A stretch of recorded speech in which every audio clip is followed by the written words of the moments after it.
दीपक मिश्रा और ताजा खबर में सबसे पहले बात करेंगे कुछ प्रमुख और बड़ी ताजा खबरों की। भोपाल से खबर, जहां कोरोना संक्रमित मरीजों की संख्या लगातार हर दिन बढ़ रही है और बीते 24 घंटे में राजधानी भोपाल में कोरोना के 108 नए मरीजों की पुष्टि हुई है और 108 नए मरीज मिलने के बाद अब जो कुल संख्या है भोपाल में एक्टिव केसेस की, मरीजों की, वो बढ़कर हो गई है 2278।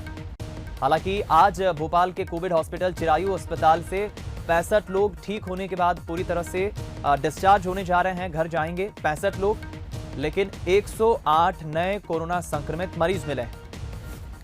हालांकि बता दें आपको, 10 दिनों का जो लॉकडाउन भोपाल में था वो खत्म हो चुका है और आज से एक बार फिर बाजार खुलने जा रहे हैं। कोरोना संक्रमण की चेन तोड़ने के लिए 10 दिनों का लॉकडाउन लगाया गया था, लेकिन लॉकडाउन में ही बड़ी संख्या में एक बार फिर केस में इजाफा हुआ था संख्या में।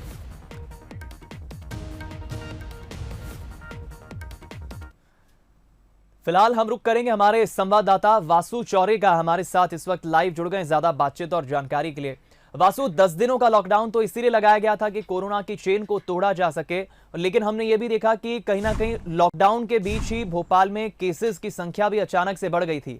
आज से अब चूंकि अनलॉक 3 शुरू होने जा रहा है, लॉकडाउन खत्म हो चुका है, प्रशासन की क्या रूपरेखा है और अनलॉक को लेकर क्या गाइडलाइंस है, क्या है जानकारी?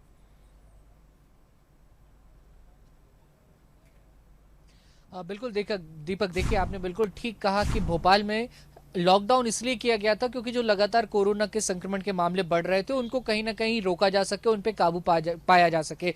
लेकिन लॉकडाउन के दौरान हमने देखा कि भोपाल में कोरोना के केसेस 250 के ऊपर प्रतिदिन जो पॉजिटिव मामले आने की संख्या थी वो पहुंच गई और 100 के ऊपर तो निरंतर बनी हुई है।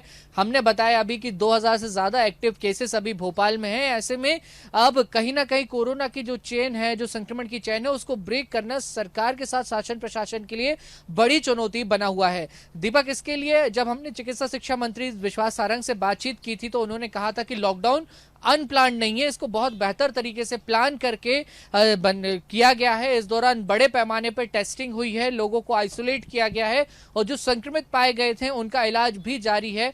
रैपिड एंटीजन टेस्ट भी इस दौरान सरकार ने पायलट प्रोजेक्ट के तहत इंप्लीमेंट किया ताकि तेजी से जांच हो सके, तेजी से जो रिजल्ट्स हैं वो आ सके और इसके बाद लोगों को क्वारंटीन किया जाए ताकि जो संक्रमण की चेन है वो ना बढ़े, उसको रोका जा सके। कम्युनिटी स्प्रेडिंग का जो खतरा बना हुआ था वो कहीं ना कहीं कम हो जाए। तो ये तमाम जो प्रक्रिया थी और दावा भी सरकार का यही है कि जो 10 दिन का लॉकडाउन भोपाल में किया गया था उससे बड़े पैमाने पर लाभ मिलेगा और भोपाल अब कहीं ना कहीं जो एक चैन आ गई थी, लगातार संक्रमण के मामले बढ़ रहे थे, उसको तोड़ने में कामयाबी मिलेगी।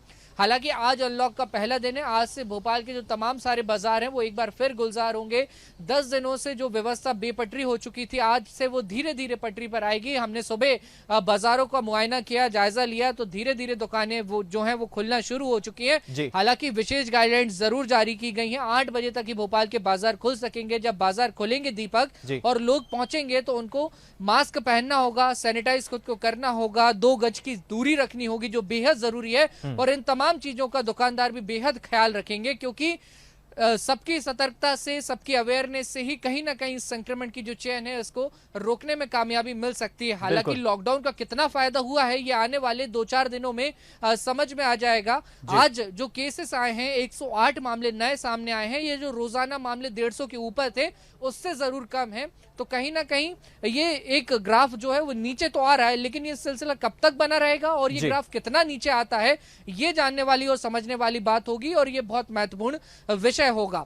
इसके अलावा कंटेनमेंट एरिया जो है दीपक भोपाल शहर के, वहां पर अभी पूरी जो गतिविधियां हैं वो पूरी तरीके से बंद रहेंगी। वहां कोई दुकानें नहीं खुलेंगी, कोई निजी दफ्तर या शासकीय दफ्तर वहां पर नहीं खुलेंगे। इसके अलावा जहां बाहर शासकीय दफ्तर या अशासकीय जो दफ्तर है वो खुलते हैं और वहां पे कोई कोरोना संदिग्ध मरीज या व्यक्ति पाया जाता है तो 1 हफ्ते के लिए फिर से उस पर्टिकुलर दफ्तर को, ऑफिस को बंद किया जाएगा और इसके बाद सैनिटाइज करने के बाद ही वहां पे जो गतिविधियां हैं वो दोबारा शुरू हो सकेंगी। तो ये जो पूरी गाइडलाइंस है इनके तहत आज से भोपाल अनलॉक होने जा रहा है। लोगों से शासन प्रशासन ने अपील की है कि सभी गाइडलाइंस का विशेष रूप से पालन करें ताकि कोरोना का जो संक्रमण है, जो एक बड़ी चुनौती बना हुआ है फिलहाल भोपाल के सामने, ये इससे कहीं ना कहीं राहत मिल सके। दीपक, बिल्कुल ठीक कहा आपने वासु। जाहिर है कि प्रशासन ने अपनी तरफ से एहतियात के तौर पर कोरोना की चेन तोड़ने के लिए गाइडलाइंस बना रखी है और गाइडलाइंस को पालन करवाने के लिए निर्देश भी दे रखे हैं। देखना होगा फिलहाल आने वाले वक्त में अब ये भोपाल की स्थिति खासतौर पर कैसी देखने को मिलती है। बहुत बहुत धन्यवाद आपका तमाम बातचीत के लिए, जानकारी हम तक पहुंचाने के लिए।